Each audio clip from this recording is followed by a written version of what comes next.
Revenons maintenant en France avec une autre forme de contestation qui a fait beaucoup de bruit ce week-end. Les motards en colère ont organisé des rassemblements dans tout le pays avec dans le collimateur le passage aux 80 km/h sur les routes secondaires.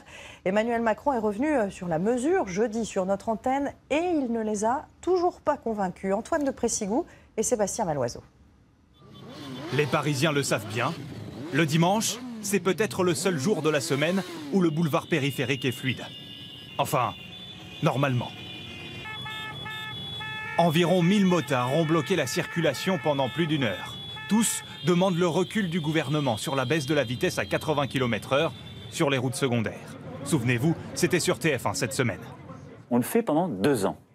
Si ça ne marche pas, on ne continuera pas. C'est dangereux, on va tous être à la même vitesse, les camions, les motos, les voitures. On ne pourra plus doubler. Enfin si, ou en faisant des excès de vitesse, donc voilà, super. On en a marre de toutes ces contraintes. Si on est en 2 roues, c'est pour un peu de liberté. Pour le gouvernement, une baisse de la vitesse pourrait sauver jusqu'à 400 vies par an. Mais ici, personne n'y croit.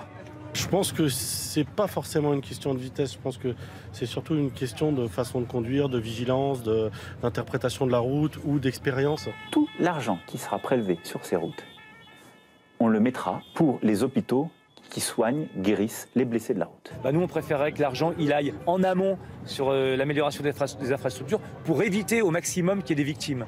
Voilà, pour nous, c'est des propositions. Les motards le promettent, ils continueront à faire du bruit jusqu'au passage à 80 km/h le 1er juillet prochain.